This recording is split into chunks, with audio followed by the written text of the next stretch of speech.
कृष्णं वन्दे जगद्गुरुम्। I pray to the Guru of the universe। Krishnam academy की ओर से गीता स्टडी की सीरीज में आज दूसरे अध्याय से श्लोक नंबर 21 है। श्लोक है, वेद अविनाशिनम नित्यम य एनम अजम अव्यम कथम स पुरुषः पार्थ कम घातयन्ति हन्ति कम। हे पार्थ, वह जो ये जानता है कि आत्मा अविनाशी, शाश्वत, अजन्मा और अपरिवर्तनीय है, वह कैसे किसी को मार सकता है या किसी की मृत्यु का कारण बन सकता है। ओ पार्थ,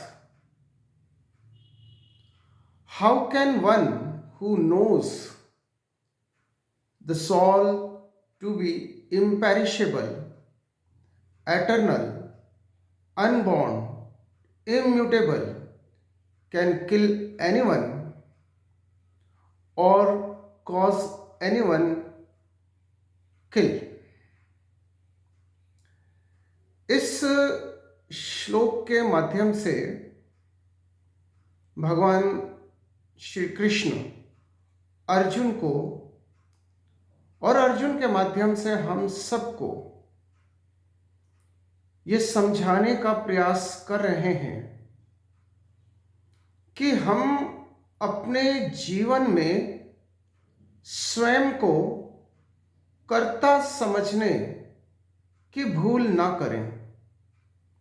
कर्ता केवल और केवल कर्तार होते हैं, हम निमित्त मात्र होते हैं।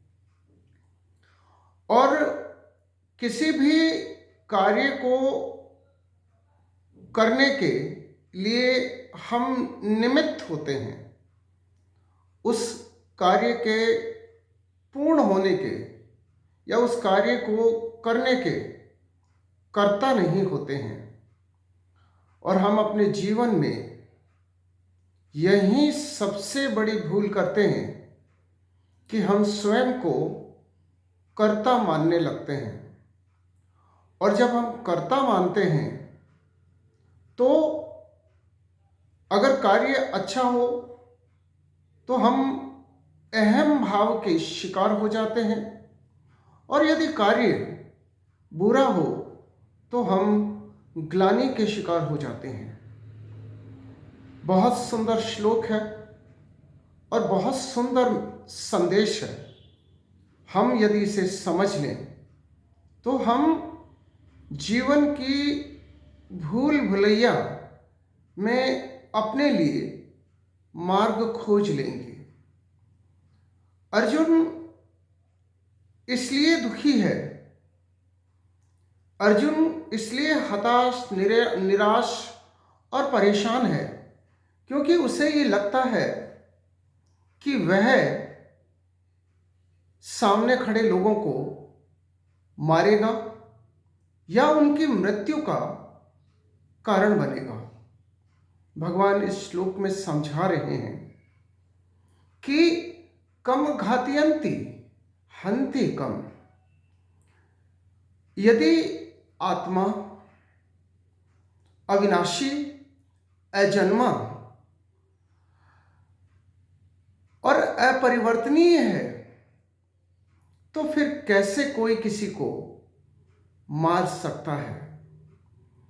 लेकिन अर्जुन की समस्या यह है कि उसे ये लगता है कि वह सामने खड़े आतताइयों को मारेगा और उनकी मृत्यु का कारण बनेगा। जबकि भगवान इस श्लोक में समझा रहे हैं कि कोई किसी को मार नहीं सकता है और ना ही कोई किसी की मृत्यु का कारण बन सकता है। हम इस उन्नत भाव को अपने हृदय में धारण करें। हम इस बात को ठीक से समझें कि प्रकृति में जो घटनाएं, परिघटनाएं, संघटनाएं या दुर्घटनाएं होती है, हम उसके कर्ता नहीं हैं। कर्ता केवल और केवल कर्तार है, भगवान है। हम किसी घटना के निमित्त हो सकते हैं, किसी दुर्घटना के निमित्त हो सकते हैं, किसी सद्कर्म के निमित्त हो सकते हैं। हमारा परम कर्तव्य है कि हम सद्कर्म के निमित्त बने और दुष्कर्म और दुर्घटनाओं के निमित्त ना बने। घटनाएं, संघटनाएं, परिघटनाएं और दुर्घटनाएं जो होती है प्रकृति में, उसका कारण और उसके कर्ता हम नहीं हैं। उसका कारण और उसके कर्ता स्वयं भगवान हैं। लेकिन हम साथ ही साथ इस रहस्य को भी समझें कि हम सद्कर्म के निमित्त तो बने, परंतु दुष्कर्म, कुकर्म और दुर्घटनाओं के निमित्त हम ना बने। कर्ता और निमित्त, इस अंतर को हमें ठीक से समझना है। कर्ता केवल कर्तार है, निमित्त हम हो सकते हैं। तो हमें स्वयं को बुरे कर्मों, दुर्घटनाओं का निमित्त नहीं बनाना है और संघटनाओं और अच्छी घटनाओं और सत्कर्म और अच्छे कर्म का निमित्त हमें अवश्य बनना चाहिए। यदि हम सत्कर्मों के निमित्त बनते हैं, यदि हम सृष्टि की सुंदरता बढ़ाने के निमित्त बनते हैं, तो निश्चित रूप से हम ईश्वर के प्रिय बनते हैं, क्योंकि हम ईश्वर की सृष्टि के सुंदर और सफल संचालन में अपना योगदान दे पाते हैं निमित्त बनकर।